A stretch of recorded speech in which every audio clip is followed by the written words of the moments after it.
Hi, folks. Welcome to Let's Just Go. This is Kevin and Casey's Modern Missionary Podcast, where we talk courage, family, theology, barbecue, just the whole spirit of going for it in life. Today's topic, well, we didn't really come up with an official title, but this story is about how we got together. This is Young Love. Young love. Yep. How it all began. Once upon a time. So where do we even start? We don't have a whiteboard. We thought we would just jump right on into it. Which is cool. Well, I think that it begins pretty much in Leavenworth, Kansas is where it begins. I think I'll just tell about how we got there. I always have enjoyed our story about how we got together. I think it's fun. I think when I think about recording this, I think that our kids would really like to hear it. I mean, we've talked about it in snippets before, and they know the story. But I think to hear it like all together with me and you, bantering back and forth and talking about it. Why do you want to record it? Or what is the benefit of recording this story? I think in some way we kind of got together several times. Mm-hmm. And each of those are kind of unique. Yeah. I think another thing is that the last thing we did was the Warrior Barbecue saga, and that is kind of recent. And I think it'd be kind of fun to mix it up, to go back to the past. What's the setting where we met? The setting is 1989 at Fort Leavenworth, which is in Kansas. And my dad was stationed there, and I think we've mentioned this before, but at Fort Leavenworth is a huge military college where majors go.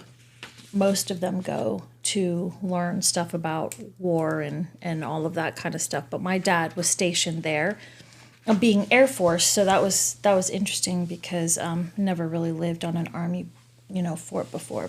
So we moved there in the summer of 1989, and I was in 9th grade. I think that's when I moved there too. It was 1989. You moved there when I was in 10th grade. So I started off at Patton and in 9th grade. And then that summer in between my 9th and 10th grade years when you moved there. The Berlin Wall fell in 1989. Mm-hmm. And we moved to Fort Leavenworth before the wall fell. So it was not later than 89 that I was there. And I moved there my 10th grade year. So you would have been in 9th grade. Is that when you moved there? In your 9th grade? I started 9th grade there. But you did not move there in the summer, did you? No, I moved. Okay, so that's a discrepancy, is that we moved there in the summer and you moved there. So you moved there a couple of months before us. Yes. That's it. Yeah. I guess I didn't realize that. Yeah. Yeah, because we didn't know each other at all. Is that when we dated? It was when you were in 9th grade? No. It was in 10th grade. Mm-hmm. Yeah. Okay, so you moved to Leavenworth in 1989, a couple months before I did too, but we didn't really know each other. But our friends groups were each other's friends. Yes, it was really interesting. We had a lot of the same friends, but I don't think I ever really knew you existed until the summer between my 9th and 10th grade year. And I first saw you at the large church picnic that they had for the Main Post Chapel at the Hunt Lodge, which is this kind of lodge tucked away in like a clearing with woods surrounding it. And, they had special events and things there. And the church had their picnic there. And that was the first time I remember seeing you. I think you were playing volleyball, and you were really cute. That's what I remember. And I was like, whoa, who is that? Back in the muscle days. Yeah. And actually, we ended up sitting. I didn't play volleyball. Well, I did a little bit, but mostly I sat with my friends, and I just stared at you. And I don't know if we were all talking about you, but, I definitely was like, oh, he's cute. But anyway. I also remember, I think I did play a little bit of volleyball, but I think I was just watching. I remember that you hit the ball in my sister's face. And she always tells me that's the only time I ever really cared about her is when I ran up to make sure she was okay, because you hit her and you were standing there, and she was like, So you got to make an appearance? yes, I got to make an appearance. That's hilarious. And have a little bit of an interaction. But the other thing is, later on in that day, there was a group of us teenagers who stayed out there, and we played. What's the game with the frisbee when you throw it and whoever catches it? Ultimate Frisbee? Ultimate Frisbee. We played Ultimate Frisbee.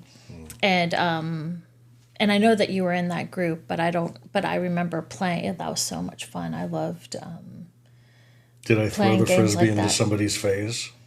No, but it was always aggressive. I mean, there weren't very many girls. I think me, Amber, probably Terry was there, but I don't know who else, but we were all, stayed after and played that, and that was a lot of fun.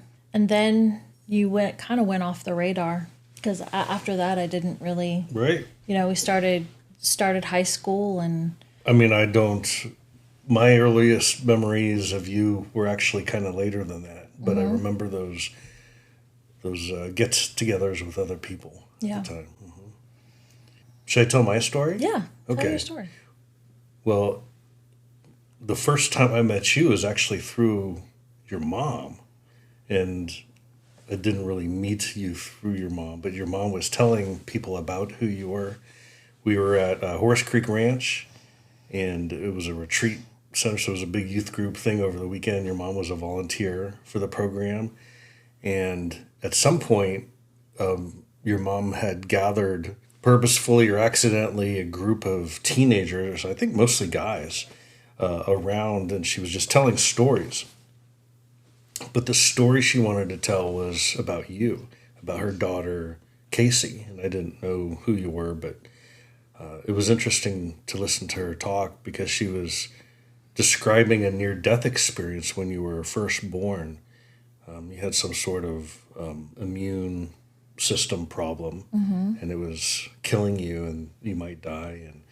And she was describing that your dad and her were kind of walking into an elevator at the hospital, and they were like, how do we turn this girl over to God for healing and protection to live?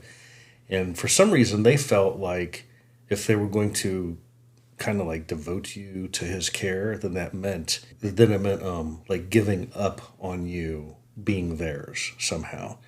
Somehow they thought that was part of the equation, and they were just describing how hard it was for them to turn you over, to God.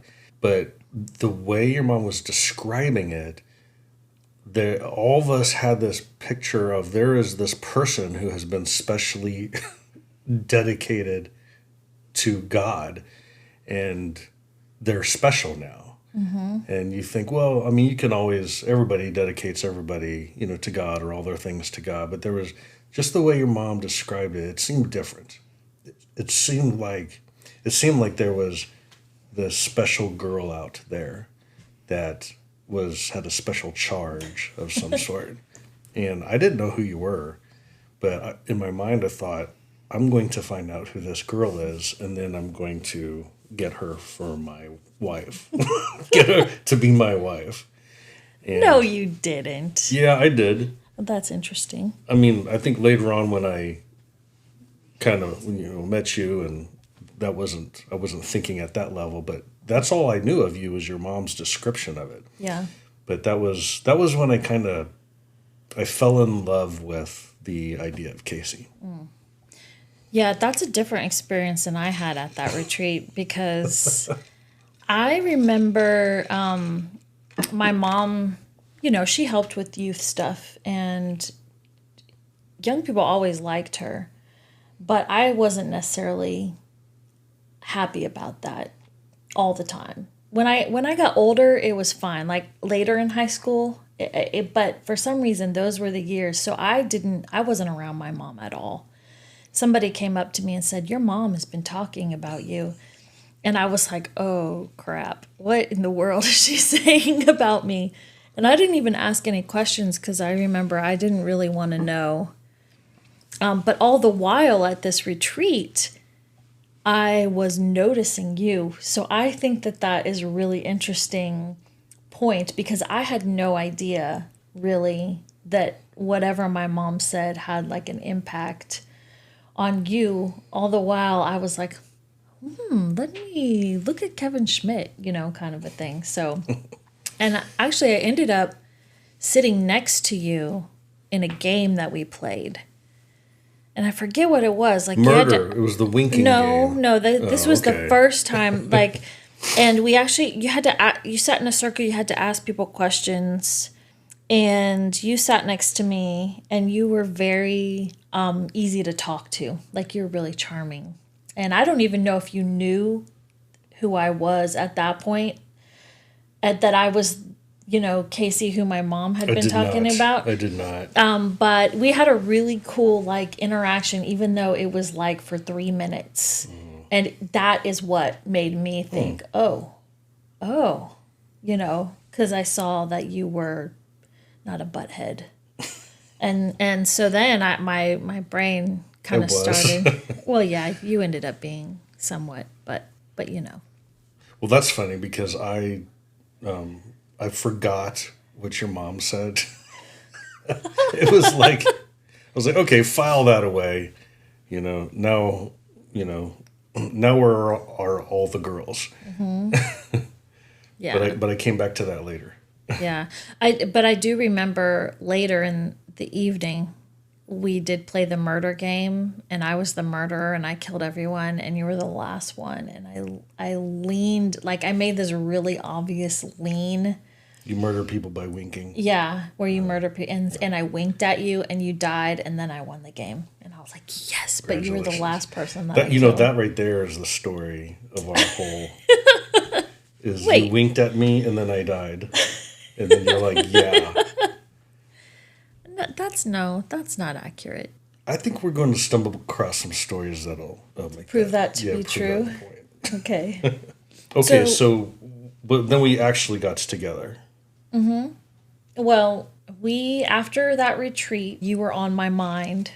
I don't really know the order of the way things happened, but there was a group of kids that were going to go to, was it Behold the Lamb? Oh, right. There was a and church this was musical before you asked me out. Kind of like at a mega church in Kansas City. Mm-hmm. Mm-hmm. Yeah, and you drove a van full of us. Chris Sackroth was there. Mm-hmm. I don't really remember all who was there because I really was just going to be like close to you. Mm-hmm. Yeah, That's funny. I don't even remember that play. Okay. I don't remember you being there, but you've told this story before. As, you were in the van for that. Mm-hmm. And so that's funny. Okay. Yeah. Right. Yeah, but that was our first like time like actually interacting a little bit. And just it caused like more interest to grow. My next memory is just the track season. And so track season was just starting. And so then it kind of led into that. Yeah. And that's when I noticed Casey. That's when I was like, the running outfit and you winning everything, obviously being a great athlete. And I was like, this is who I want to date.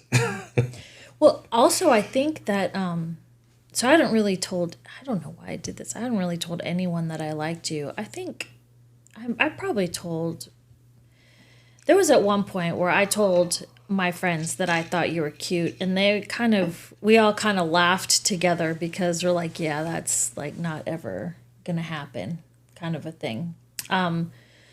But there was a kid that I sat next to in German class, and I don't even remember what his name was, but he was like, so, he's like, this is a time of year where everyone likes people, where, he goes, everyone starts liking each other. He's like, who do you like? Who do you like? And I was like, I don't really like anyone. He's like, no, I know. There's got to be somebody.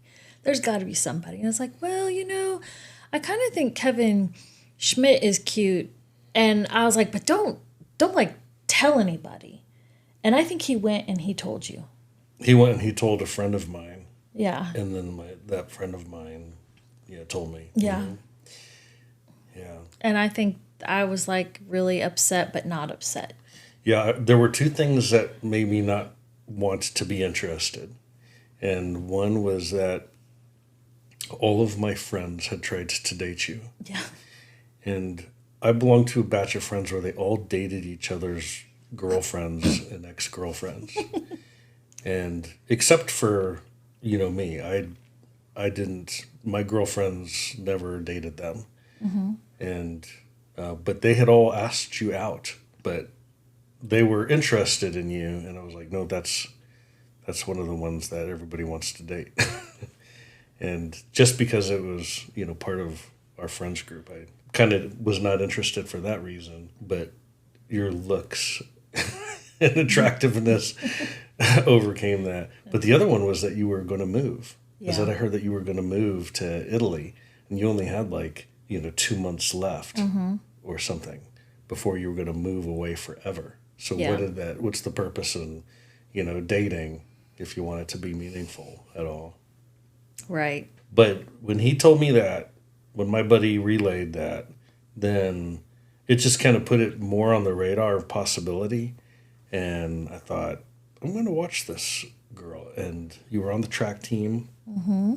So we got to interact. And there was a particular track meet where I think I decided I was going to see if you wanted to date me. And so we spent time that whole day between our races, I think, sitting out on the field. Yeah.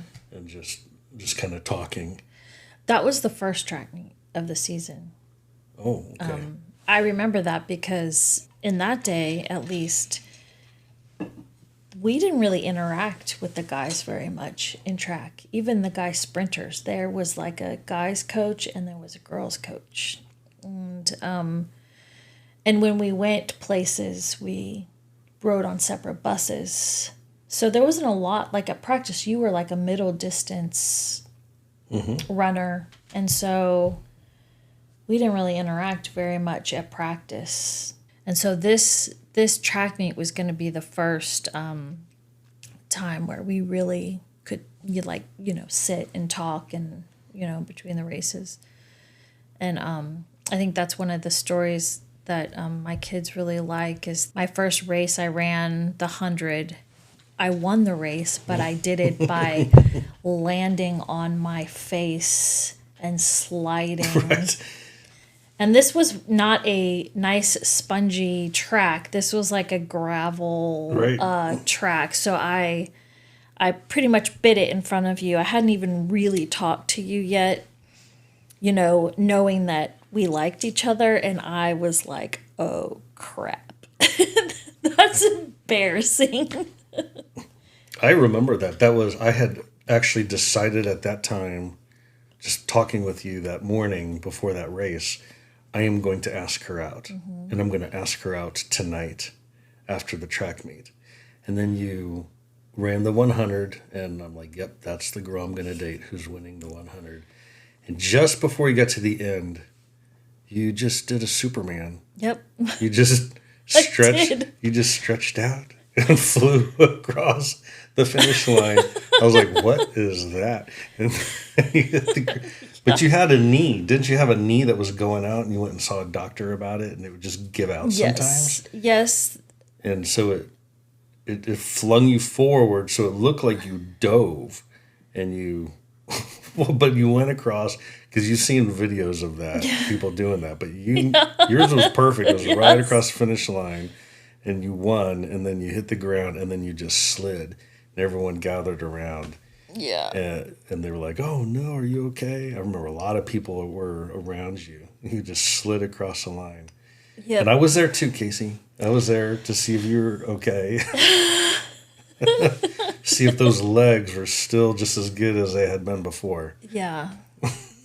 I remember I stood up and the only thing I thought was, oh my gosh, Kevin saw that. Yes. Even as I had like gravel in my palms and in my knees and I was bloody, that was the one thing I was like, oh my gosh, Kevin saw that. So had to go to the bathroom and get cleaned up. But you won. That was glory. You know, a guy I think wants a strong woman, and he also wants to, you know, be available when she's vulnerable. Yeah. And so they're all the attractive Yeah. parts, you know, to it. I think people say that, you know, that sometimes they talk seriously or they joke about a Proverbs 31 woman, and that's not what I was looking for. Was a Song of Solomon. Woman, can I say that? You get that from me falling You looked great at a in the track air. meet? Your legs were in the air. You had perfect bodily, you know, figure form. You were hot stuff. So yeah, I'm a Song of Solomon kind of looking for it. That's what drew me, you know, to you. Yeah. Okay. Right on. Yeah. Well, we did end up talking, and you I asked you out. did ask me out. And the story is, can I tell the story? Yeah. So there was a guy's bus and a girl's bus. Everything was separated. Yeah. I forgot about that. I don't know. I feel like Coach Strano, she was the track coach. She did it on purpose? Yeah, I think she was probably smart. I remember her making comments about We had quite a crew of guys kids and that girls. age that you just separated Oh, everything. my goodness. Right. But By hours. So Yeah. I went Oh, back yeah, on the that's bus true. and I was like, okay, I'm going to ask this girl out. And I had a car at that time. So we got to the school and everybody, well, the dudes are, you know, saying goodbye to each other and they all leave and I'm staying behind and I'm waiting for the girls' bus to show up. And I'm waiting and I'm waiting. I think I waited 2 hours. Didn't you guys go out to eat or something we like did. that? We stopped Yeah. for So something to eat. I waited, and the girls' bus comes up, and everyone comes out, and then I walked over to you, and you know I'd gotten the word that you were interested in me, and I remember, and I said, how about if I take you home? I can give you a ride home because I know you didn't have a ride yourself, Yeah. and you said, but you said I already have a ride with this other girl. And then I said, well, that's not a problem. Why don't you just tell her that you're not going to go home with her because I'm going to take you home? And then you said, okay. And then you went and you told her that I was going to take you home. And I drove you home. And on the way, I said, I'm going to take you out on a date on Friday. And we're going to go watch a movie and we're going to have dinner together. And I'll pick you up. And you just said, okay. Yeah. The kids kind of laugh at that because, well, you usually tell them that you told me that we were going to go out on a date. Right. I never asked you out. Yeah, you never asked me out. I let you know about it. Yeah, you let me know what we were going to do. Yeah. But that's okay. I was happy to be okay. To say okay. And then we went out. And our first date, we went to that Pizza Hut that overlooks the entrance to Fort Leavenworth. Do you remember that? I do remember that. They made that really good pan pizza back then with all the grease. Yeah. Nice and crispy. Man, that makes me miss Pizza Hut way back in the day. Was really good. Yeah. And they had restaurants. Like you actually could go in. Do they even have those anymore? I don't know. Don't they? I don't know.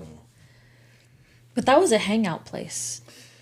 Yeah, and that was a big place that it was a big hangout for me. There was a cement wall that had just a little bit of a slant to it, but it was real steep, slanted wall from the parking lot down to another area of shops and restaurants. Me and my buddies used to go and sit right on that edge and just kind of overlook the cars coming into the parking lot. So you're kind of like 10 feet vaulted above the parking lot, and you see all this. Yeah, and there was coming that and was going. 7-Eleven was there. Yeah, that we was get a pretty slushy. popular. I think you and I spent some time up there.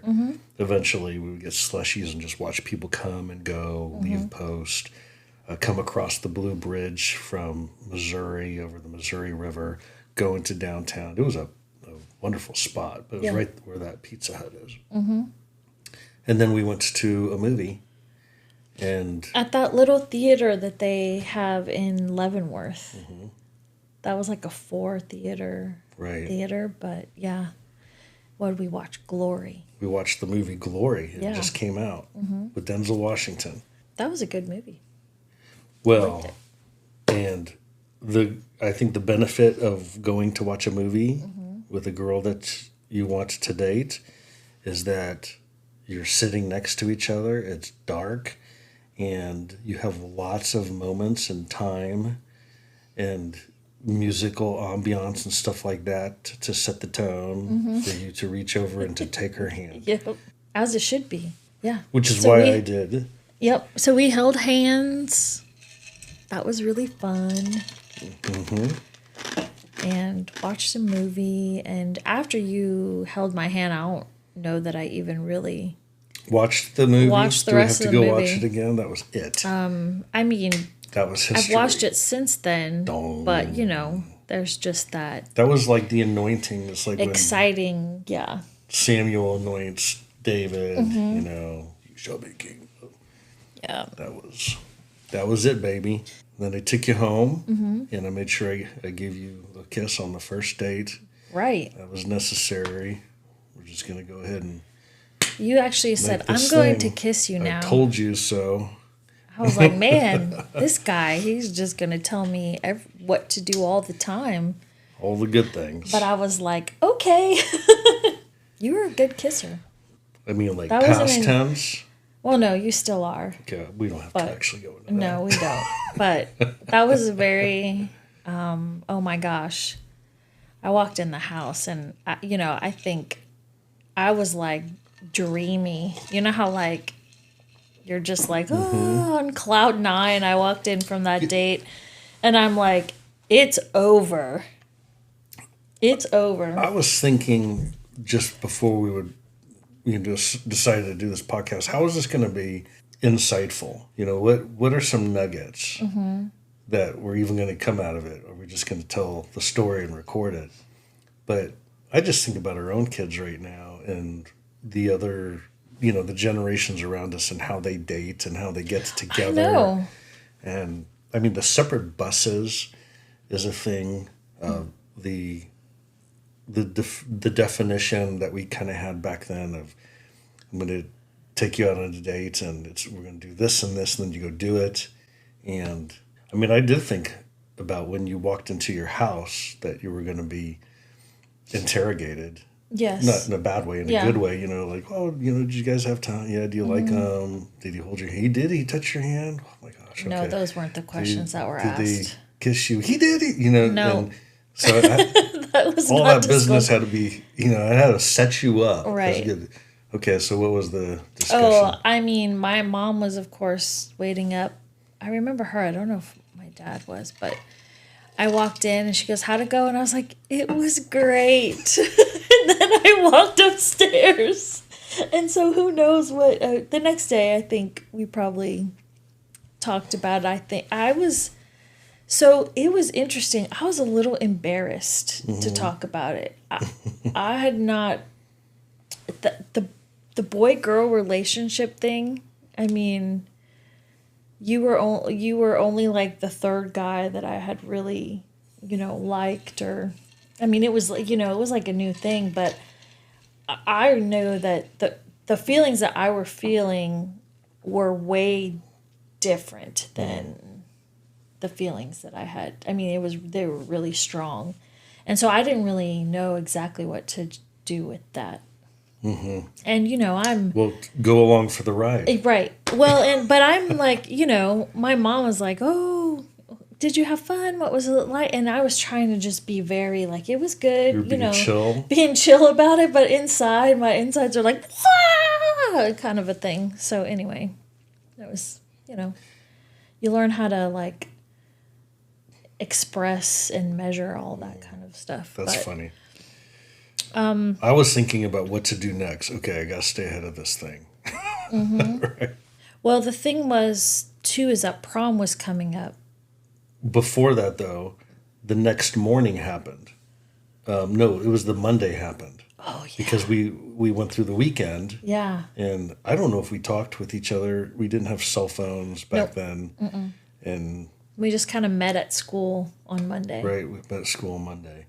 And before the bell, I went to your locker and I said, didn't I ask you? I said, would you be my girlfriend Yes. or will you date me? Yeah. I forgot what it was.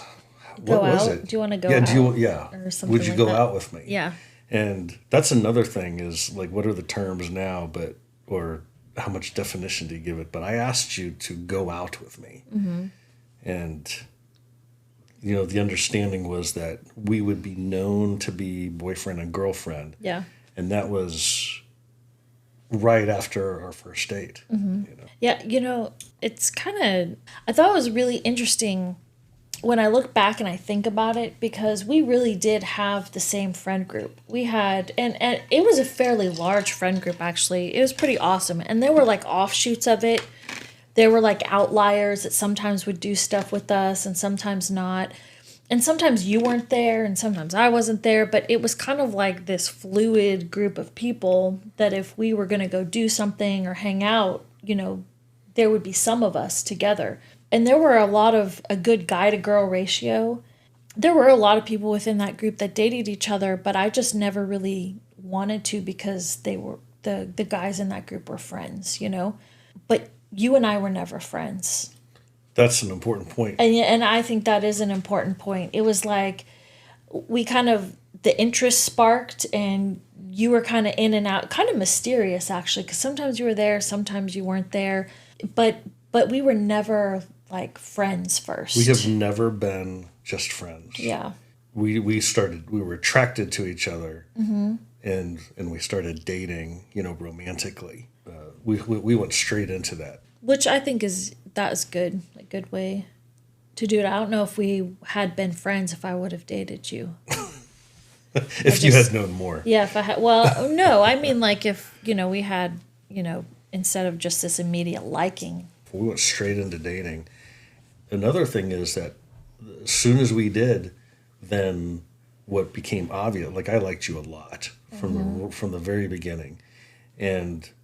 But your timeline was like, I'm going to be moving to Italy. Right. So that is on the horizon immediately. Yeah. This person I really like. I didn't want to just date you for that month and a half. Was it like a month and a half? Yeah, just a month and a half, I think. So we knew each other for a month and a half and dated each other for a month and a half. And then you were gone. Yeah. For years. Ugh. Yeah. That broke my heart. Okay, prom. But anyway, yeah. Prom was coming up. Prom was coming up, and I had You a already date. had a date? Mm-hmm. Yes, I had a date. I was gonna go with Mark, and that's pretty much all set. And then we started dating, and I was actually still committed to go with him to prom. Like I wasn't gonna like ditch him. Like he was a good friend, and it seems like now I talk about that's kind of awkward, but I had said yes to Mark, and I was gonna go to prom with him, no matter what. So. And he came to me, and he said, I asked Casey out before you guys started dating, and I want have you take her to prom instead. And I said, well, let me talk to her about that. Yeah, but actually, oh, go ahead. I think he more came to me and said, I'm not comfortable with this situation. That's kind of what he told me. Well, afterwards, because at first, I told you, Mark wants me to take you to prom because you're my girlfriend. Mm-hmm. And I think you said no. He asked me out. I'm going to go on a date. We have things planned and everything. Mm-hmm. And then I was like, she wants to go to prom with you, Mark. Yeah. So he had to go to you as that I want out. Yeah, I remember there was like us, I mean, I didn't want to like be mean, but which it wasn't, but but then we ended up going, me and Amber and Terry went with you and Jeff and Mark. Yeah, we all went together, date. And that was fun. Yeah, we went to the dinner horn. Yeah, the dinner horn. Then to a really good prom dance. Yeah. Yeah, our proms at LHS in Leavenworth, they did it right.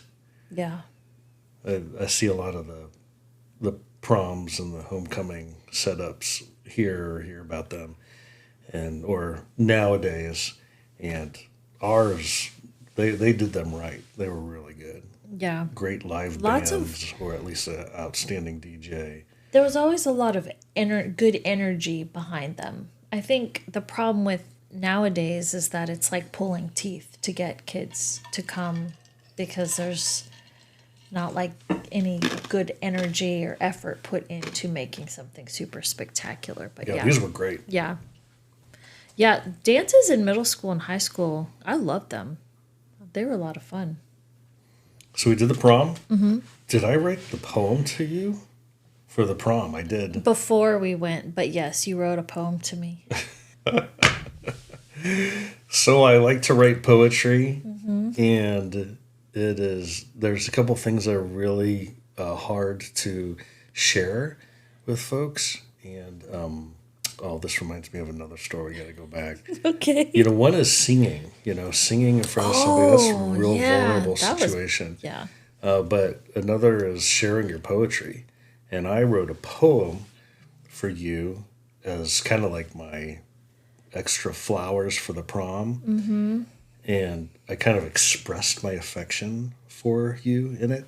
And I was dying. I was like, how am I gonna give her this poem? This is my poetry.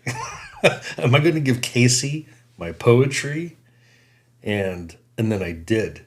Yeah. And I was like, she had better handle this. Am I just gonna die by giving this to her? I'm gonna die.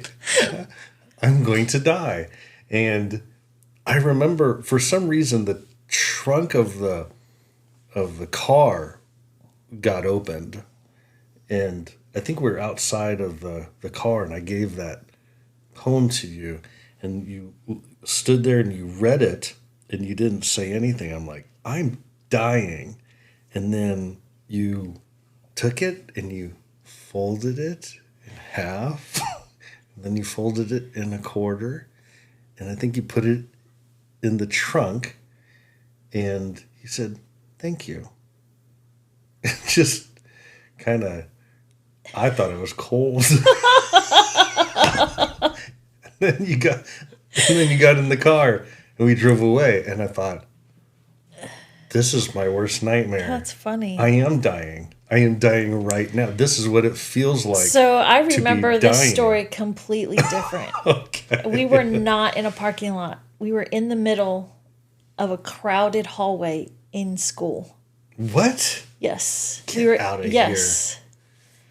You're probably right, but I remember getting that, and there were like I felt on the spot, like I was supposed. Like I needed you. Well, I probably. Like I was supposed to. You could probably read my anticipation, my needs. Well, also I think with everyone around, I felt like I was supposed to read this. Well, I mean, I was already kissing you at the locker in public. Right, I was supposed to read this, and I mean, it was beautiful, but have some kind of reaction. And I was like, I felt like almost a little bit like trapped because I didn't know how to react in the moment. In the moment, because yes, it was pretty heavy. Yes, and I read it there, and I'm reading it, and then I'm like, whoa, I'm taking a really long time to read this poem. And then I'm like, whoa, this is heavy. And I'm like, I don't know what to do. And so I fold it up. I put it in my bag. That's what I remember. You might be right. And I was like, thank you. I think what it was I felt like you had opened up the trunk of the car and you had stuffed me in the trunk of the car. And yes. You took me to the dump. I took your heart and I shoved it in the trunk of the car. So both our stories are correct, is what happened. It was a killer. It was one of the most... And the funny thing is, like that killer, I was like, can I ever write again? Can I ever share with her my heart? will I ever open up to a girl? Is life over? Wow. Oh, it was intense. Wow. And the thing is, there was no follow up. Like, it's not like later on you're like, that was a nice poem. Now that we're away from, I'm not being pressured on the spot anymore. Yeah. Nothing. There's no information. I didn't know if the Yeah. poem existed anymore, if it had been disintegrated. I didn't know how to handle. I did not handle that right. Well, there's quite a few things I did not handle right when it came to like being emotionally vulnerable about things like that. You were the glass ceiling. It was the glass ceiling. That was my role. That Like, was the whoa, early tamp years. it down, buddy. This is a little bit, tamp it down a little bit. You're asking me to share. You're asking me to have too many emotions about this situation. Yeah. Well, and I did eventually hear about your reaction to the poem. It was like 3 years later. That's, oh my You gosh, I visited know. later on from Italy or something, and this is like years later. And Yeah. you said, remember that poem that you wrote? I was like, of course. Yeah. And you're like, you kept it and you cherished it and how much it meant to you. And I'm like, my God, Yeah. do I have to wait for 2 and 3 years to get feedback on things? Is that how this is? So now that we're like 30 years into marriage, is that Yes. how it has been? I told you. Yeah. I told you beforehand. That's what this is. This is like. It's this wonderful, beautiful haunting. Yeah, I don't know. I think about that time with like really, I think, falling in love for the first time and knowing that I had no control over the leaving part. I don't know why I'm crying about it, but it was hard. I don't think I really handled it very well, but I didn't really know how to express myself, And I mean, if it makes you feel any better, I know that you heard this, but I pretty much cried all the way driving from Kansas to Indiana. Like in the car. I think my mom was afraid to talk to me because when we pulled out and drove away to head towards the East Coast to fly overseas, I mean, I didn't talk for hours. I just cried. I mean, even saying goodbye to you, I know my mom was like, oh my gosh. She's like, when I saw them kiss goodbye, she's like, I knew that this was not like just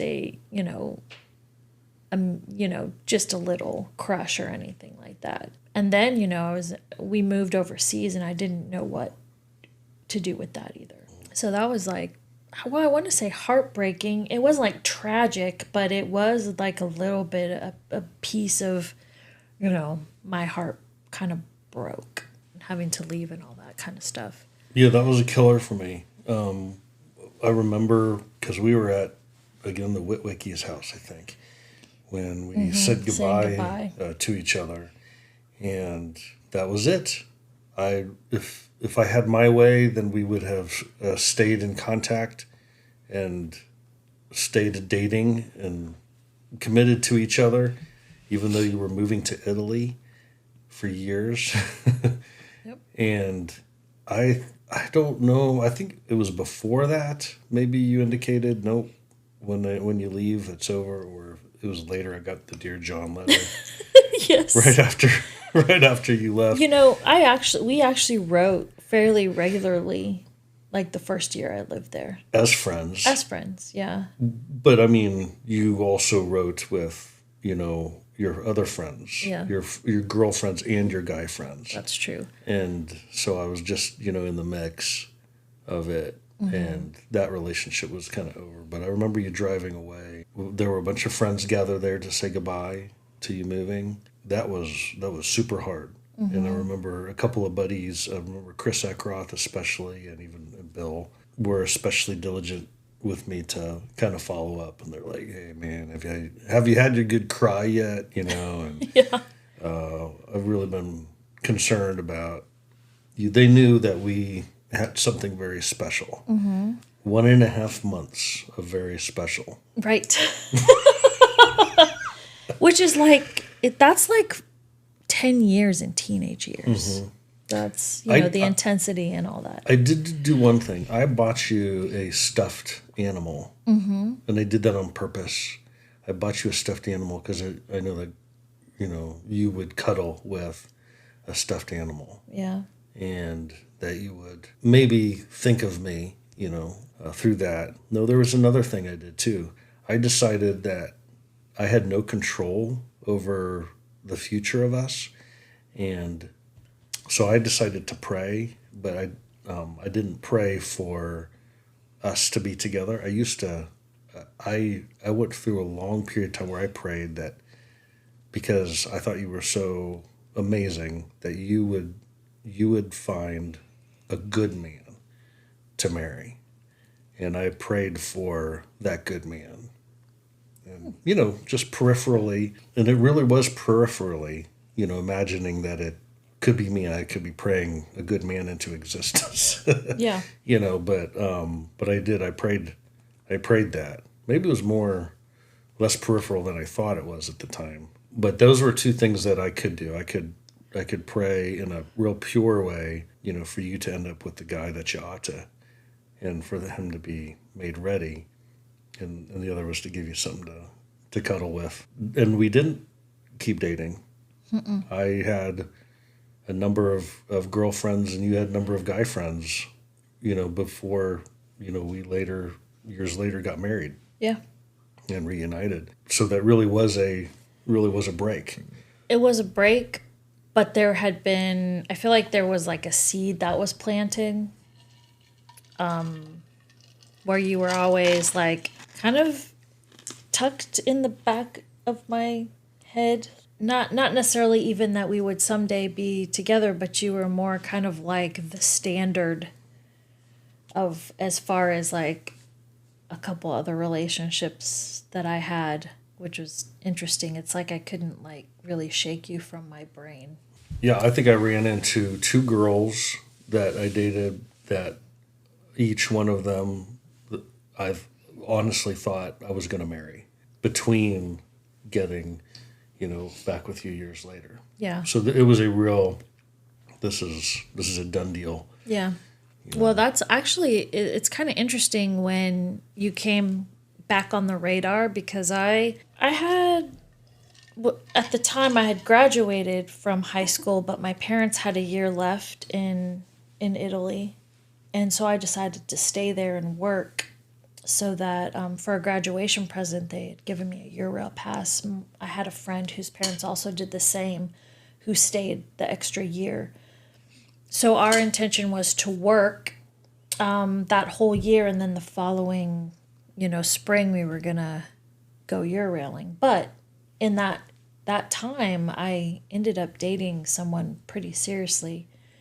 He was in the Navy, and I started to have these questions because we dated for quite a few months, and all of a sudden I was kind of thinking, well, do I love him? Is this love?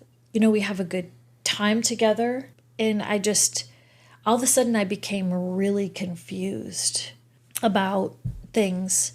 And I was kind of mulling over. I felt like I was coming to a decision point, in a relationship where either you say yes to it and you're committed to it, committed to seeing if there's something more there, because we had kind of gone past like just the dating part. It was kind of transitioning into something maybe more serious. And all of a sudden I became very conflicted, which I look back now and I'm thinking that means probably that wasn't the right thing, but I felt like I had feelings and things that I had to work through. Well, I don't know if I broke up with him before I went Eurailing or whatever, but I think we may have still been dating. I don't really remember, but all I know is that the Eurailing part was really good. It was really good to get away, kind of like think things through. And I kind of came to a conclusion that I was going to break up with him. But in this time period, there was one time where I called my parents to check in, And we were almost done. I think we had 2 weeks left. Actually, it may have only been a week left. But I called to check in and kind of tell him like the time frame of when I thought I would be back and all that. And my mom was like, "Hey, you'll never guess who called the other day." And I was like, "Who?" And she was like, "Kevin Schmidt called." And I was like, "What?" And she's like, "Yeah, he was calling to see if, when we moved back, if maybe we could stop and, see each other or meet up somewhere or something like that." And I just thought that was like way out of Did it come back on the radar? Yes. It was like way out of left field. And I felt like all of this turmoil The re-anointing.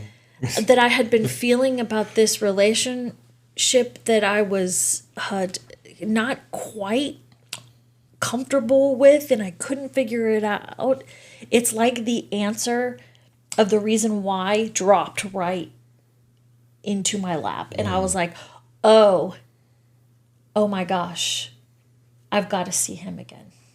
And that relationship then was kind of pushed to the side. Like it made all those steps seem like, oh, this is why I'm having so much difficulty. This is, it enlightened everything, like my true feelings. Even though they had kind of like, I didn't really know why I was feeling it, but then all of a sudden when my mom said your name, I was like, oh. You became like a sliver in my brain, and I think what I really needed to figure out was if we were, like, once and for all, if we were meant to be together or not. I think that was the thing that it kind of just became this thing in my head. Is this when then you came and visited? Well, this was after. So I visited you when we still lived in Italy after I had been there a couple years, and that was a disaster. But that's a different visit. I had shed a girlfriend. What? I mean, I had broken up with a girlfriend. That's better, yeah. I had broken up with a girlfriend. Yeah. And it wasn't because you were coming to visit, but I'd broken up with her, so I was free and available, and I knew you were coming to visit, and I was interested in reconnecting. Are you talking about when I came back after moving back to the U.S.? No, when you came and you visited. Oh, yes, I knew you were, and I was not. Yes, you were. Well, you came and visited me. Well, you're right. We argue about this. I did come and visit you. That was probably a mistake. But you think I'm stupid? But I was not about to start anything. I ain't a part of your system. I visited you for 3 days. Right. I had never been your friend. That's true. You had never been my friend. Yeah, I guess that was maybe... You came and you led me on by coming to visit me. Maybe. And I was like... I didn't think it through. And I tried to move in again. I was like, let's reignite this flame. And you were like dead in my tracks. Yep. You were like, no. Yeah. Really? Also, I was like, no. Also, here's no explanation too. Yeah. And I'm like, this does not make any sense. And I was ticked. Yeah, you were mad. I was like, that. Yeah, I was really ticked. Yeah. First the poem. It was kind of cruel. Maybe. Yeah, it was cruel. It was probably exactly what I needed. Maybe. But I was working through my own things during that time. Yeah, I left that visit like, oh, that didn't go very well at all. Oh my goodness. I drove you yes. In your Nebraska City. To Nebraska City. Yes. And so we put your bags in my car and I drove you, and you had led me on that you had come to visit me, and then you had given me the cold shoulder, and I'm like, what is this woman anyhow? And the crusher of hearts. And I drove halfway or to that place, and your uncle. Right, he picked me up. He picked you up. And so we said goodbye. It was a cold goodbye. And I got in the car, and I'm ticked. And I'm driving down the highway, and I had forgotten, and you had forgotten to get your bag from my Yes. car. And so I'm cruising like 65 down the No, highway. you were going a lot faster than that. Well, then you guys were too, because you Yes, caught up. because my uncle was like, man, he drives fast. He's like flicking lights There's and no trying cell to phones swerve back to then. get you There to was like, no cell phones. yeah. This is all, you just got to meet people where Yeah. their destination is. And so I'm mad, and there's this guy comes up behind me in the highway, and I'm passing cars, so I'm not going to move over yet. But this guy is like, I got to get over. He wants me over now, and he's flashing his lights, and he's riding my bumper, and I'm like, this guy doesn't know the situation right now. I'm going to murder us all, you know, and so we had it a little bit, and then I looked over and I saw you kind of, I think you guys pulled over on the side of me or something. And now they're like at the window raging at me. And I look over, it's you, like you're trying to wave me to, Right. and I'm like, oh no. Yeah. So I pulled over, and you got your bag, and your uncle's, he was like, you look like you're really angry. Yeah. And I want to be like, you have no idea, man. Yeah. You have no idea. You know, that actually paints a much fuller picture because you did, like, you know, you were driving away, like, your speed and everything, but you could tell that you were kind of really upset when you finally, you know, and I thought that was just because, you know, there's this person flashing lights and, you know, trying to get your attention, but now it makes a lot more sense that you were angry about how like you had set Yes. the tone and Yeah. sabotaged Yep. the happiness. I sabotaged your happiness. Yes. Right. That was my intention. And then you go back to Italy, and but as you're getting ready to move back to the United States, then I gave you that call. Is that when I called? Yes. And you were Urailing at the time, Yeah. and there was a guy. Then I talked to Didn't I talk to Eric? That was Eric. Yeah, he There's some guy, answered the phone obviously at my our house. age. I'm like, this guy should not be answering Casey's phone line. Although we didn't have anything between us, but Right. and then you heard that I had called, and I was back on the radar. And for me, I actually was I was in a relationship the summer before you came back. Someone I was dating, but was also a really good friend. But I did not like her more than just dating. You know, I don't know what you call that, but she knew about you, and she knew, you know, just listening to me, having told some stories, and that you were coming back. She knew that her and I were not going to be together, and that I was kind of reevaluating. You know, what am I doing here? What am I doing with this thing? And so I broke up with her before you came back, and that did have to do with, you know, returning. Yeah. But at that time, I wasn't dating girls to be married to them. You know? And so a lot of this was kind of a switch of mindset, a repair of mindset. Okay, so I have Is a that okay question. to say? Is that okay That to is, say but you said earlier that you have been dating girls with the thought of marriage. There were two of them, yeah. Yeah. This wasn't one of them. Okay. She was after the second one Okay, of those two. got it. Okay, that makes sense. Well, just so you know, I guess I did think of like Did we break up with our guy. our special others in order to get I together? guess so, maybe. You're I also don't know. not supposed to do that. Well, I don't know. All I knew is that I kind of was gonna come. I actually had a plan. I was gonna come, and no matter how awkward it was, I was going to force myself to express. I feel like maybe I knew that I had not really done it right, so I was going to be very clear with my intentions. It was not going to be like It's so a funny. mystery, you know? So now you're on a mission. You're going to provide definition to things. Right, yeah. Yeah. It was time. Yeah. Well, and then you came and visited, and Yeah. it was like, I was thinking, well, I know what you are here for. You're here to lead me on, and then to crush my Yes. soul.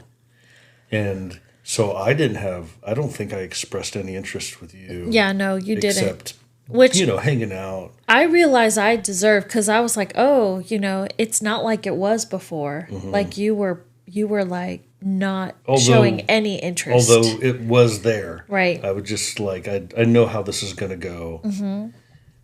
And we went for a walk. Yeah. And I think we came to a swing set. Yeah. And we were like just kind of hanging out on the swing set. And do you remember that conversation? Yeah. Well, I just remembered you were like, what? Because I was like, Well, it was very clinical. yeah, It was kind of like calculating maybe. Like it was like step by clinical. step. I remember like I would say something and kind of like, yeah. I've been thinking, I would be interested in getting back together with you. I'm like, what? yeah, The even just, and maybe I had changed a lot since then. I think I'd become kind of more wild or something, and that sounded tame or dispassionate. Maybe Yeah. It sounded dispassionate, yeah, and I was like, this is the girl I want. This is definitely not an attractive way to hear. I was extremely not attracted to what you were saying and how you were saying it. But I had this other world going on of I gotta have this girl. yeah, And so I was dealing with these two things at once, and you had to have both of them if you're gonna have, one. yeah, And you somehow expressed that that you were interested in getting together if I was interested in getting together, which is weird. And then I asked you a clarifying question, remember? I was like, wait, can I re-say that? It was really odd.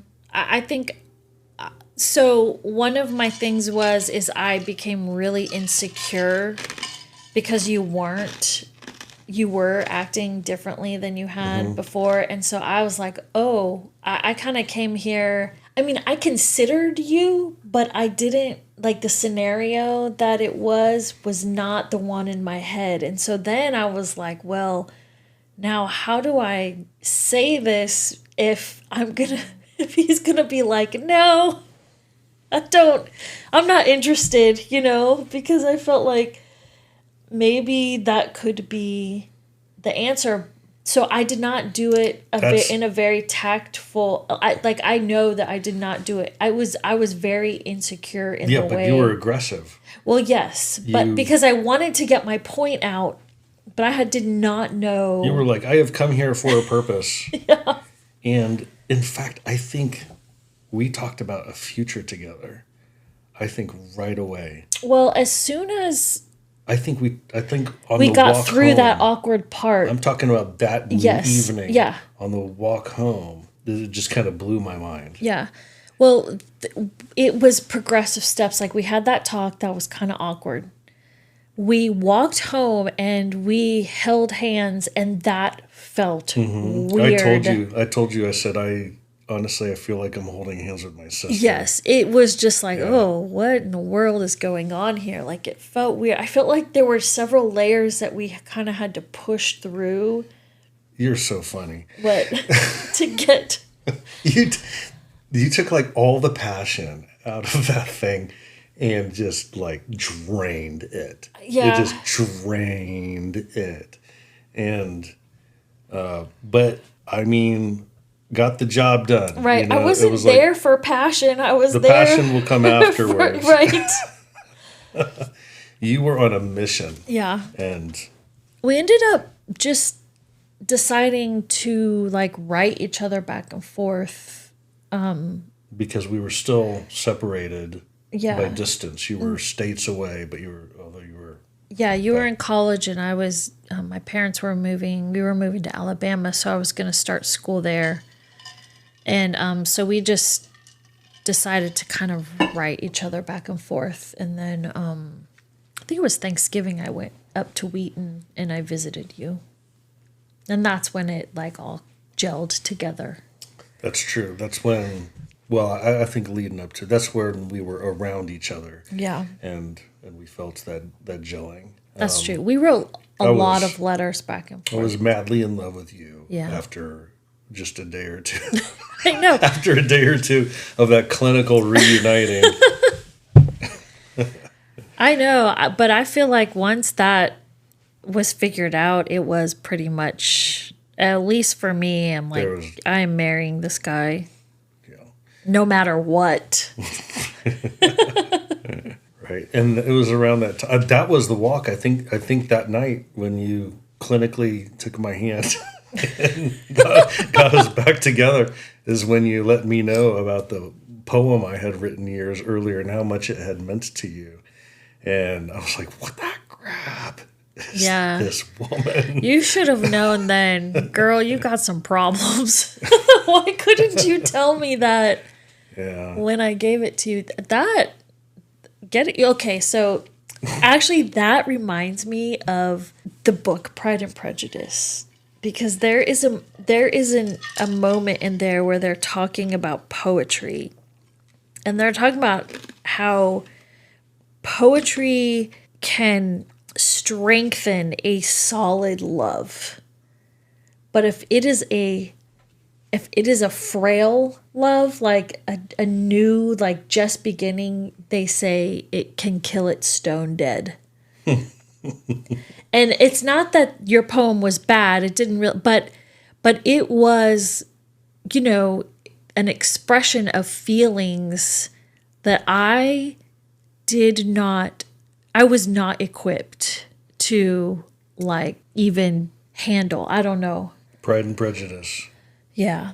And actually, in the movie with Keira Knightley, they actually go into it a little bit more than they do in the book. There's like a conversation about it that is actually pretty right on. I think about that when I think about our situation whenever I see that scene in the movie, because I love Pride and Prejudice, and I've seen the movie and I've read the book like 15 times. But I always think of that when I see that scene. I'm like, oh, that's like when Kevin and I first started out and he wrote me that poem.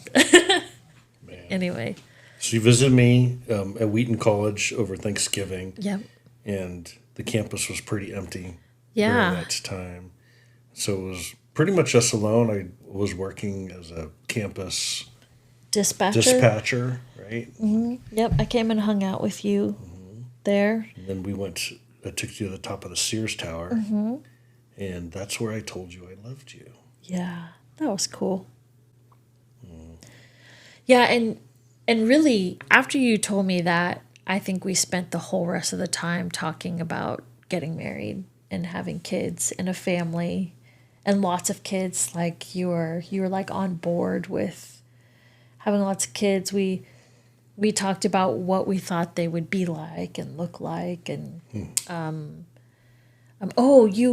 you because you were a dispatcher, you knew the security guards on the campus. Do you remember? Yeah.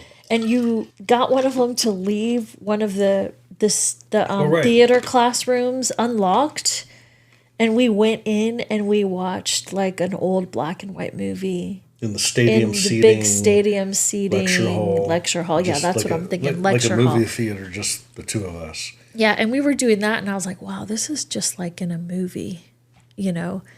And it was interesting because we were like some of the only two people on campus. So we went to the store and we bought like a little turkey breast and some mashed potatoes, and I think made a green bean casserole. And we went up to your dorm room and you had a table set and everything, and we had Thanksgiving dinner.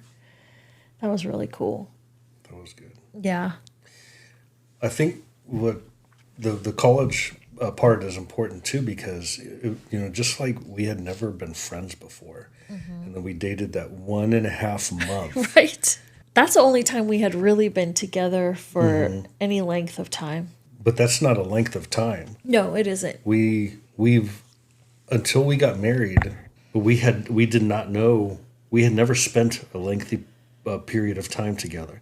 I guess that 1.5 months dating, but that was dating. Yeah. And you kind of put on your best, and there are other things going on like prom and sports and school, and then all of a sudden you're gone as soon as we had time. And we had a question in our minds: do we really know what it's like to be around each other for a lengthy period of time? Right. And now we're calling on the phone. We're writing letters. Get no cell phones. A long distance call costs a lot of money back then, and so we didn't talk on the phone that much either. Maybe on the weekends. Not, And so not we as were often wondering, as, can we be around each other for a long period of time? We don't really know each other. I think Right. that really strikes me. And even leading up to getting married, we knew that we had not been around each other. I mean, when we got married at Fort Leavenworth. And that was, no one lived there at that time. Everyone had moved away. right. And it was like, where should there be a wedding? Everyone is all over the country. How about one place where we used to all be? And we all gathered there. Yeah. And it was long distance relationship Yeah. from after the month and a half that we dated in high school until we got married. It was practically a long distance relationship. That is true. And I think at the time I really didn't think anything of it, but now as I look back as a parent, I'm like, oh, geez. That's... We're really going out on a limb here. Yeah, and it makes sense now because I think it was because the summer of '93, I ended up staying with you and your family for a summer. And I think that your dad kind of encouraged that. And maybe our parents even had conversation about that I don't really know about. But I feel like they kind of saw that too, that they saw that our relationship was serious and that we hadn't spent any time together. I don't know if I was concerned about that. Well, not until after the summer of 1993, then I became concerned about that because that was an interesting summer. Yeah, the goal was, can we live around each other with each other for an extended period of time and get along? By the way, this was before you visited Chicago. No, because I dated a girl going into the summer of 93, unless you visited and stayed with me the summer of 94. No, it was the summer of 93. No, the summer of 93 was when I was on the tobacco farm. Oh, you're right. You're right. It was the summer of 94. Yeah. Okay, so we were in love, and we needed to find a way to see if we could live around each other. And the way that I described it, I think we both did, was you were going to come and live with me in my house, in my parents' house, and we're going to work together and go through most of a summer together. And my litmus test was if we can get along, because we fought. We had some fighting moments. I mean, we're both headstrong, I think. Not a lot, but if we could get along with each other by the end of the summer, then this was going to work out. And if not, then we should probably go our own ways. What? You don't remember that? Well, I don't remember disagreeing with you at all until that summer. Maybe. I mean, maybe disagreements, but not fighting. I thought we were perfect. Oh, well, maybe. But we fought all summer long. Yeah. We fought all summer long. There were moments I couldn't stand the way that you fought with me. Yeah, I think the first I hadn't problem fought with my other girlfriends Yeah, I think the first problem was you were my boss on the work crew. on the work crew. No, I think no, that's been the way for 30 years. you're my boss? No, that we fight. Yes. Well, no, I think the instigating factor was I would be mad that you told me what was to next? do. What was no, I mean it it was more than that. But Is that what's there happened would for be 30 years? there would be unresolved feelings about, the work, and it would kind of bleed over into the other, like the fun time. This was a paint crew. Yeah, it was a paint crew. I was the foreman for a paint crew, and you were one of the regulars. I was just an average You were just Joe. the average, and so you had to take orders. Right. You had to take orders from me. It wasn't even like they were orders, but there were a couple times where You didn't like it? I didn't. No, there were certain situations where I was wrong. you would ask me something and you didn't, because there's kind of an atmosphere of like we're Casey. dating. And so I answered your question and you would get really serious with me because it was like it was a work thing, and I'd be like, oh, okay. I wasn't trying to make it a work thing. It's just that it was a work thing. Right, but I was like, And you're like, why don't you treat me like I'm your girlfriend at work? Why don't you be nice to me? Why do you? That's not what work is for. What I That would know, have been another problem. And so I feel like that was the wrong thing. We should not have worked together. These last 30 years. Also, well, actually, it probably was a good thing for what was to come because we have worked together, these last. That's been hard too.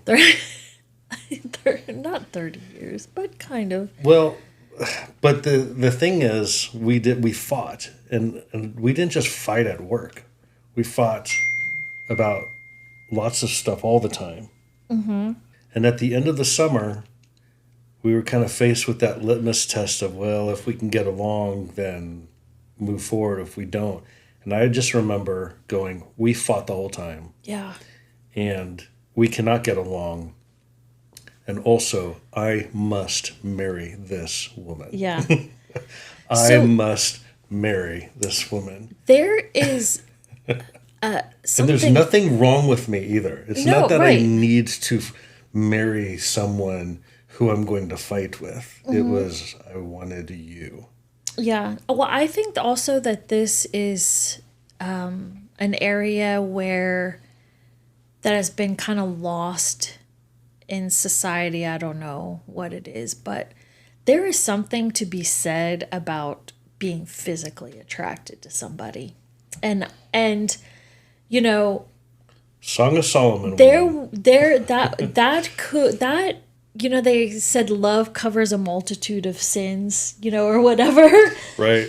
I feel like there's something about the physical attraction too. I mean, it wasn't just that, it was love. It was like the whole picture, the whole aspect of it where, we would fight and I would be either so upset or just devastated, but I always felt like I could come back, like I could regroup and come back and go at it again the next day, because it was worth it. Like it wasn't just the love part that was worth it, but there was the physical attraction that was worth it. There was all of the feelings that were there were so many feelings that were worth it, Yeah, and I just got to say that I was physically attracted to your body, but I was also physically attracted to your soul. Yeah. It was a physical attraction Yeah. to your soul. Mm-hmm. And I've always said of you that you are sweet honey. Mm-hmm. You're like sweet honey. And I'm speaking of your soul. Yeah. I mean, I was in love with you. But that just really stood out as like, it doesn't matter how much we're fighting, and we have fought.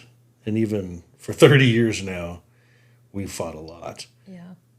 And it has a lot of that's been not good. That's been tough. There have been some tough patches. Very tough. But I think there's also... But I have to have you. Yeah. Yeah. Yeah. And that's like, sometimes it defies logic. Like, that's what I thought about after the summer of 1993. I really felt like, I'm like, this, like, I knew I was supposed to be with you. Like, we were supposed to be married. We were supposed to have life together. But it kind of defied my senses, like my logic. Like, I'm like, why am I'm so mad at him? And they were things that we fought about, like they were the same things. Like it was like personality difference. It was, they were like things that were about me and you, like clashing. It was. And yet I was like, I don't care. you Well, know? we've always shared the same, for some reason, we've shared the same ideas, the same The mission, values, we knew the where we mission, were what supposed to should go. do. We've always been on the same page. Yeah. Raising our kids, all, how to respond to a situation. Why in the world have we fought so much? It's like what you said. It's been fighting each other. Maybe our communication, but Well, yeah, I think that has a lot to do with it. Especially, well, I think about, as we've talked through this episode, like my inability to, I think, communicate on an emotional level, like to connect with that. I think that that's caused me a lot of trouble, which is evident in our, in our beginnings even. But well, so I decided to, before you left that summer, we went to the mall in Kansas City. Do you remember that? yeah, And we went to a Zales diamond store. And we were in Zales, and I don't know what you were thinking. I mean, we're trying to be nonchalant. You're in a diamond store. well, yeah, I mean, Looking I at thought we were wedding- there because wedding of rings. we were gonna just check them out and see the prices and what they look Yeah, but like. you tried one on, and you sized your finger, and of course, I mean, the person there selling is going to make you do that. Yeah. And so it's. I mean, I wanted to try them on, so I needed to figure out what size I wore. Well, there was one that you had, and there was kind of obviously you liked it. And the lady looked up at me, and I just nodded to her. So you didn't really know you were going to do that when we went in? I Did don't you know. accidentally I'm sure buy I me did a know. ring? I did not accidentally buy you a ring. Because then we split up and we went different places in the mall, and I went back and she had set it aside. And I applied for. I knew you were doing that. You did? Yeah. Okay, well, I bought the ring. Okay. Well, I knew that you went back to. Well, I figured you did, but I didn't know that I'm you not bought so it. clever. I didn't know you bought it at that particular time, but I knew you were going to go back and check it out. I did. I bought it. And, Obviously. And I didn't give it to you for months Oh later. yeah, no. I was driving with my dad during a visit back from college. And back then, my dad and I didn't, we didn't talk a whole lot about personal things. And we were driving, and he was like, I was driving, he was in the passenger seat. And he was like, so, yeah, really like that Casey girl, huh? Yeah. And I do. He was like, really like her? Yeah. Really? Like, are you in love with her? I am. And then he was like, what? Yeah. I think he knew, but maybe he was surprised I was sharing that with him. And he goes, have you thought about having a future together? And I said, yeah, I've thought about that. And another surprise. It was like the surprise after surprise. And I just took him down all these different, locks of, of a canal. Yeah. Now open this one, now open this Yeah. one. And he was like, have you talked with her about future life together? Yeah. Are you think that you might get married? Yeah. And are you going to get married? Have you thought about getting a ring? Do you have a ring? And the whole time, that ring is in the glove compartment of the car we're driving in. That's probably not a good place to put No, your... but that's okay. You were young. And eventually he got to that, do you already have a ring? Yeah. And then he's just shocked. And I said, it's in the glove compartment there. That was a funny experience because it highlighted how much how little we talked, about personal stuff. I think, Yeah. at that time. But that's part of the lead up of getting in a car and then driving from Wheaton, Illinois, down to Alabama one time, and just showing up at your house, and then taking you out for dinner, and then asking you to marry me. That was so sweet. I remember when you came, I was waiting for my dad to pick me up. I think it was Labor Day weekend. And I was looking out the window waiting to see our car, and you stepped out of the car. Mm-hmm. And I was like, "Oh my gosh." And my roommate Tamika, she comes up, she's like, What do you see? What do you see?" And I was like, "It's Kevin." And she looked, she goes, "Oh my gosh, that's Karate Kid." She started to call you Karate Kid because she thought you looked like the blonde kid, like the bad guy in real blonde hair in the movie Karate Kid. So that's what she started to call you, Karate Kid. But anyway, yeah. So, but when I saw you, I was like, oh, I kind of, figured what was going to be happening. Mm-hmm. Yeah, but that was fun, and also. I think it was 19. We were in the restaurant and the waitress let us have champagne. I thought that was fun. It was pre 9/11. Pre 9/11, yeah. We went to a steakhouse.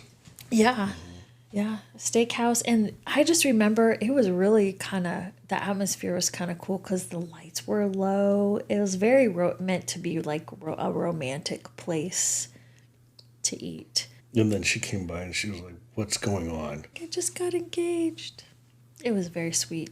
I liked it. You did a good job. Thanks. Yeah.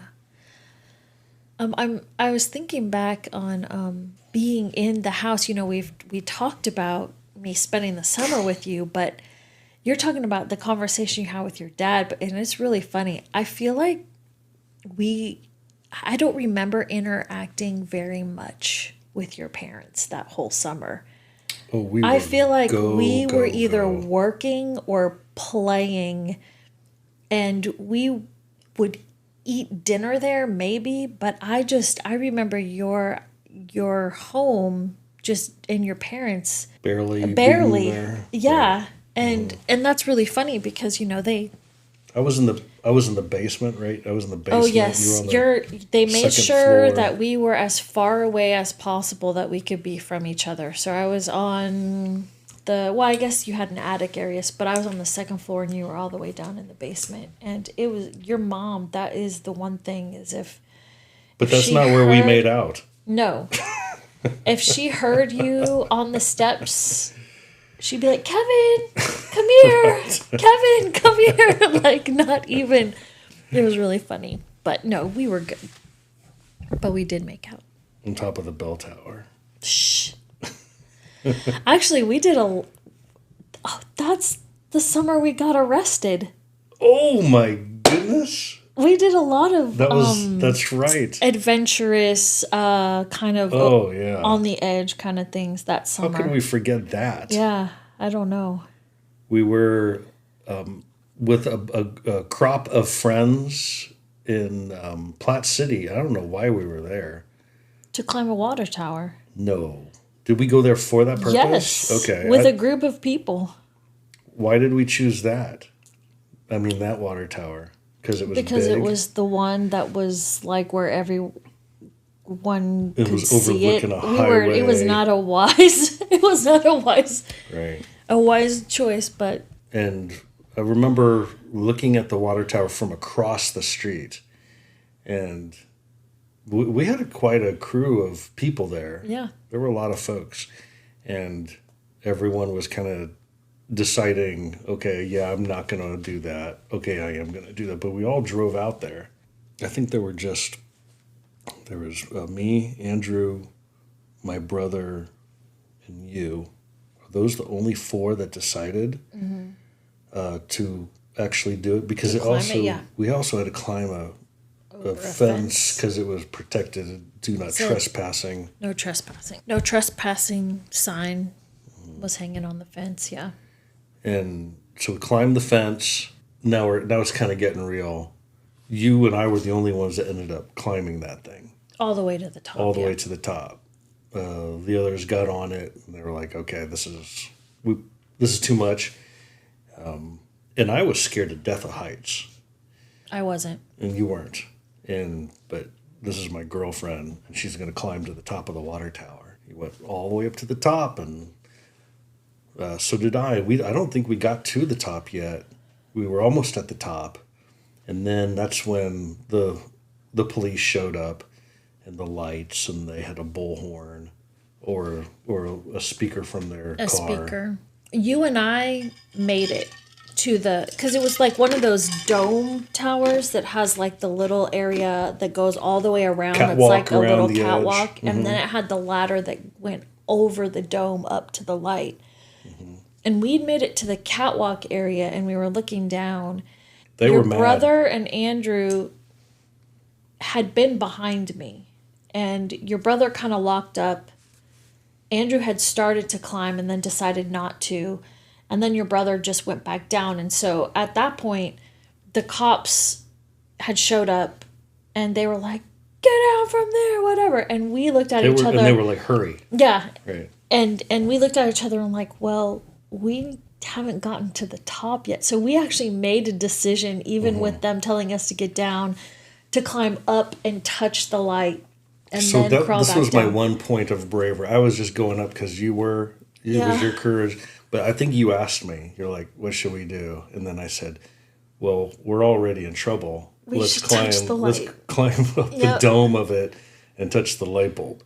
And by then the police had talked with each other, and I think that they realized that their instructions for us to hurry up Right. when we were in such a precarious that was situation funny. was not good instructions. So then they were like, "Okay, actually, you guys, you just take your time." They were scared that we were gonna die.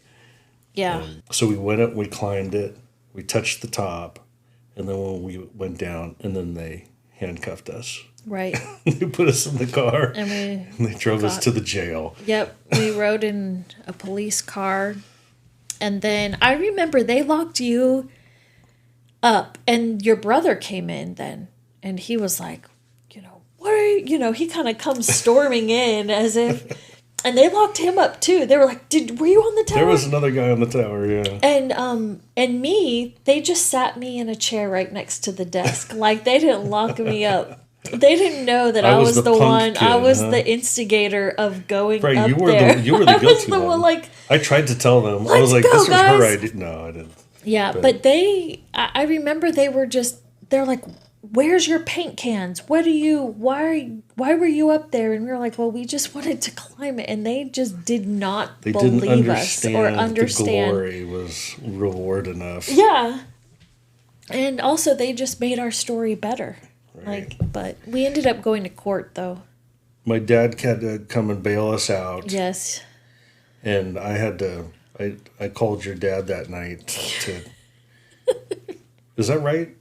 Or No, did you I call did. your dad? Yeah. Your dad made me call I my talked dad. with him afterward. I was Yeah. like, "Sorry, fucking Yeah. daughter arrested." My parents are awesome though, because my dad was like, I told him what I did, and he was like, "Really?" And I said, "Yeah." He goes, "Well, did you learn your lesson?" And I was like, "Yeah." He goes, Which was a lie. "Okay." And that was it. Didn't learn your Like, I didn't get in trouble or anything. Yeah. But, We had to go to court. with him, I didn't get in trouble, but we did have to go to court. We got a bunch of community service. Yep, had to do community It service. was. We didn't have time that summer to do all the hours. So you did that in Alabama, right? And I did that I think I did that at Wheaton, and I got some of it there in Kansas done too. Well, I think wasn't that the semester you went to KU? Oh, maybe it was. And so I remember, I think, didn't you like clean up like one of the parks where you right. did? Yep, I would.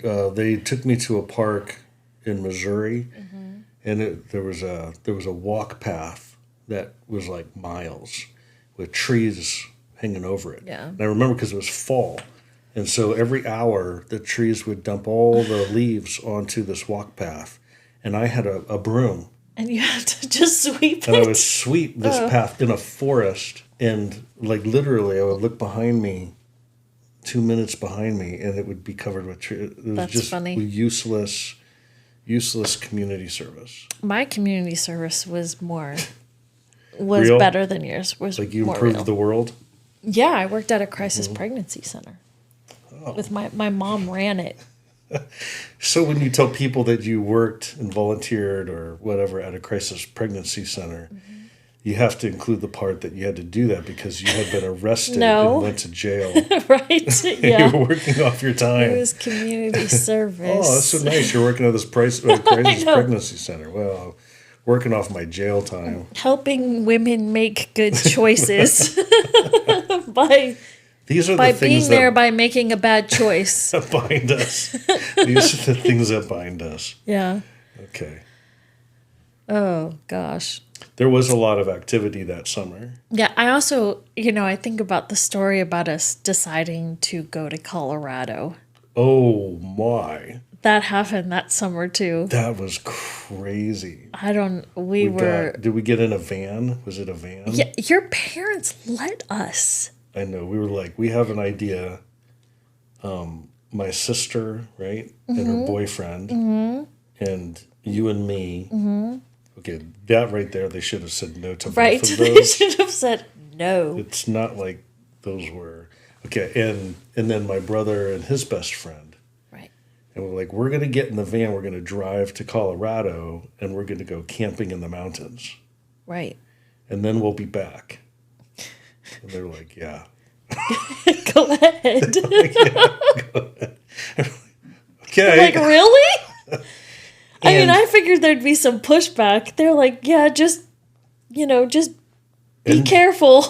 Like, what in And the we world? weren't. We were not careful. This is another story. Maybe it's another story. They should not have let us go. No. There was all sorts of danger Yeah, there was. that we caused. And then, we on the base, we climbed the bell tower. Yeah. We were into climbing things that summer. We climbed the catwalk underneath the Missouri Bridge that went from one side to the other. Yeah.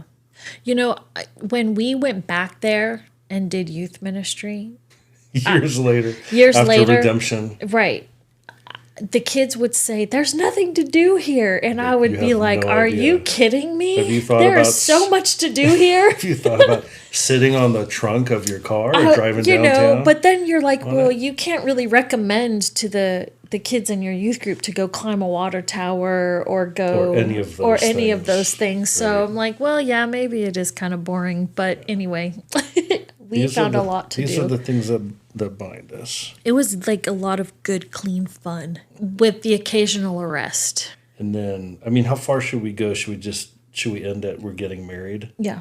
So the wedding comes around, Mm-hmm. and it's going to be at Fort Leavenworth, and by this time, everyone's moved away from it. So Right. it's not like that's our whole life. That was where we had met long ago, and then It was a good central location for right, everyone to come to. And we were familiar, even though your parents had just moved to Virginia Beach, there were still friends, places to stay. legacies, Yeah, lots of people in that area that helped out. a very nice large wedding. Yeah. I scooped you up after I do, and Mm-hmm. I carried you down the aisle. It was a really hot day. I remember it being like 108 degrees because we got married in August. And we kind of did all the church. Well, we did some pictures before, but we had to do other pictures after.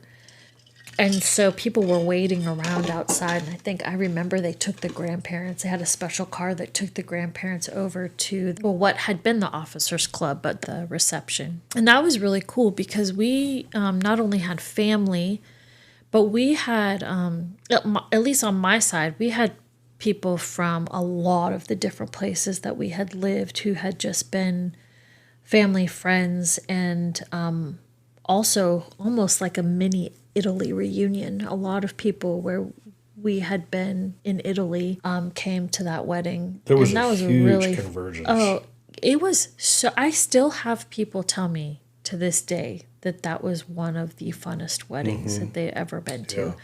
And one is that we just really, not just me and you, but our families really appreciate a good party. And so they really know how to bring life to a good party. So that was fun. I even remember like after, we left the reception, I really don't know how he got our number, but didn't Andrew Of called? course he did. He called from there, He and called you our could still hear room. the party going on in the Right. background, and you're like, man, they're still partying, and we've Hey, been gone man. for like an hour. We're like honeymooning, dude. Yeah, that was funny.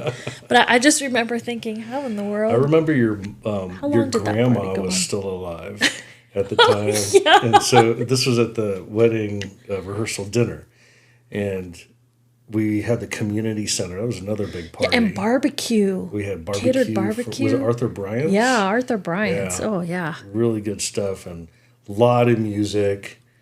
People got up and shared family history. Chuck did a great job doing that. My uncle. I remember Colin was there and he gave a really good tribute. But your grandma came in and she was like on oxygen. Yeah. She had this tray, and I had never met her before, but she had this like pulley thing where she was pulling the oxygen. She had the things in her nose. oxygen things in her nose and looked like saline going or something. Yeah. And she walks in, we're on the other side, and she spots us and she just starts kind of strolling. She's marching towards us. She's kind of headed. I was like, oh my, here's a woman on a mission. And she walks right up to me and she goes, "You and Casey are virgins, right?" Those are the first words out of her mouth. I can totally see her doing that. And your Aunt Hannah was there, and she was kind of, making sure she didn't fall down or so. And she just goes, "Oh no, don't ask them that." And she looks at me, she goes, "Don't answer the question. Don't answer the Mom, don't it? No, you guys are virgins." That was her. I remember all the guys sang, "Oh Lord, it's hard to be humble when you're perfect in every way. Yep. Can't wait to look in the mirror because I get better looking each day." We did that. And let's see, we got on an airplane and we went to Oregon. Oh, talk about pre 9/11. Oh, yes. We did our honeymoon in Oregon, and when we got dropped off at the airport, Kevin left his wallet. It fell out of his pocket, and it was in the car, and we were still able to get on a plane. I didn't have a driver's license. I didn't have anything. I vouched for you, maybe. Right. I don't know. And and all my cash for the honeymoon too. Well, yeah, because you left it all in the wallet. wallet. Yeah. But you had the bag of all the cards that people had left. So we're on the airplane, having not had an ID, and we're flying to Oregon. We're opening up these cards along the way, and there's cash, lots of cash. And so that funded our way. But when we got to the airport too, we rented a vehicle. We were too young too. Right. I didn't have a driver's license, and they rented me a vehicle. Right. I just paid them cash. Well, paid him cash, and I think they also put my name. So it was like both of our names. Or maybe it was I rented it, but you drove it or something. I don't remember. Yeah. But I thought, because I was 21, you were 22, and I think you had to be 23. And so, but you told them that you were in the military. A cadet. A cadet. Yeah. And they were like, "Oh, well, we can rent to you," but we didn't even know that. But for it all worked out, which was kind of fun. And then your dad, 2-day express sent your wallet. Right. So we did eventually get your wallet, but which was good because we went to vineyards and right. I don't know, maybe we did a brandy need it then tasting either. tour, Right. and I don't even know if I think we had to state what our age was, but yeah. We stayed in a cabin. Yeah. At the foot of Mount Hood, in the forest, and it had a wraparound deck, and it had a hot tub outside, which was just perfect because it sleeted at night. Remember that? The ice rains, and we would go out there in the ice rain and sit in that hot tub. That was awesome. Yeah. In the mountain, and I don't know why we chose that area. I think maybe someone told us about. Yeah, I don't know either. I don't even know cabins how there. we found it. I guess there was kind of the internet, but I have no idea how we even found that. But it was really wonderful. We had a good honeymoon. But that brings us all the way around to now. I didn't even think about this, but Yeah. we're celebrating our 30th anniversary this year. In August. In August. One cool thing is our anniversary, August 12th, is the same day as the annual Northern Hemisphere Perseid meteor shower, Yeah, that's which always is been about fun. the best shower of the year. And so on our anniversary, and that's every year, Every year. August 12th, it's a good time to be in a place where you can see the stars. We watched that shower as soon as we moved into the house that we are in now, when we moved back from Hawaii. We watch it every year if it's not cloudy, but we're going to go back to Oregon for our 30th wedding anniversary and go to a different part of Oregon, but we're going to stay with some friends for a little bit and maybe do a fly fishing We're going to go fly fishing excursion. for a couple days, yes. and And enjoy. the Deschutes River. The Deschutes, yep. Yeah, the Deschutes Brewery. So and I'm really excited about that. Excited to celebrate 30 years. it's good that we did this podcast for that. Yeah. We can listen to how we got together on our honeymoon. Yeah, and we could do other things. Casey, Sorry. looking back on what we talked about, what do you think, like what stands out? Well, I think one of the things that stands out is the orchestration of us actually meeting each other with the curiosity that was like sparked. And actually, the one thing I forgot to mention is at that youth retreat is you sang.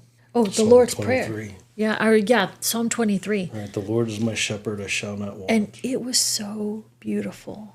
And I still remember that. That was like, there are just things that I think along the way just helped like connect our souls together. I mean, I don't know if there is a soulmate for everyone out there, but I feel like I found my soulmate. Like you are my soulmate. I don't really know how that works, but I as we go through the story, I'm thinking, wow, we found each other. There was that separation that we had where you moved to Italy, and I thought it was all over. And there was another poem I wrote during that time, and I think I sent it to you just before you came back. I might have the timing wrong. It starts off, many waters cannot quench love. It was inspired by the Song of Proverbs. Solomon Oh yeah, 8, passage. chapter Many 8. waters cannot quench love, and it was based off that. But in there, it says also that love, and well, it says jealousy, and I think it's using the word jealousy as kind of like a partisan love, like I want you. Jealousy is as strong as death, or no, it's as long. Love is as strong as death. Jealousy is demanding as a grave. Is demanding or unyielding. That's what the as Song grave. of Solomon verse says. Yeah. Though we fought and our personalities clashed, it was like seeing all that. I want you. It overcame the reasons, the reasoning, the logic, the matchmaking, efficacy. I was jealous for you to have you, and I was going to love you. I wanted to have you. Yeah. And I think that fierce passion, bound by things like climbing water towers and things like that, sealed the deal. But yeah, there was a lot of orchestrating that was probably more than what we could have put together that brought us Where? that brought us together. Oh, okay. Any Yeah. other thoughts? What I really appreciate is that I look back on those times and just youth and things like that, and I just really am grateful that I don't have any regrets. Like I could have not pursued you, and it would have always been a question. There's just something really vibrant and really strong about young love, but sometimes you move past it, and yet there's always a question. And I really am glad the opportunities kept coming up to not have any regret about, us not being together. That's what I'm grateful for that, actually.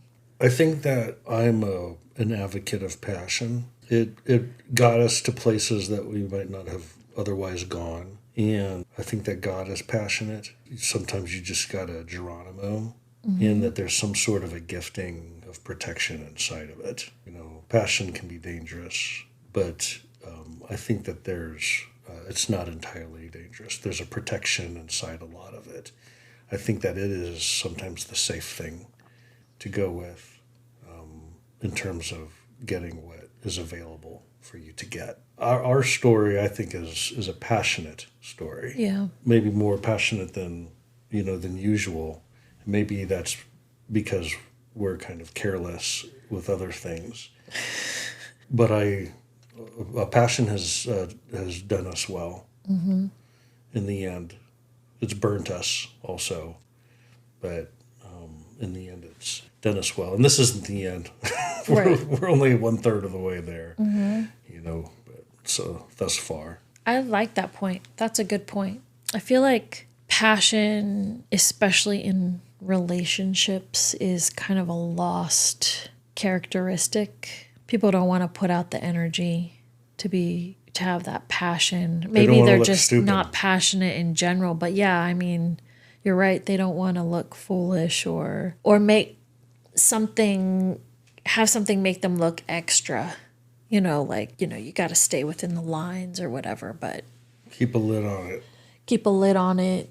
Calm down. Yeah, this just makes me think of all sorts of stuff. Right. In today's age is, do people want anything? Right. Like, do you want anything? No, I'm content. Do you want anything? Mm-hmm. There's something about that ambition of passion. Yeah. That's too bad that you don't have that. That's too bad that you don't want anything.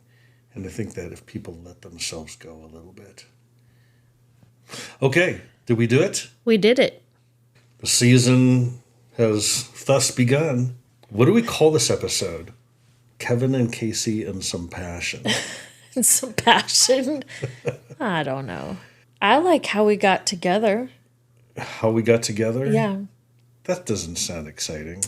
Getting together? Mm-hmm. Young love? How about our young love? I like that. No.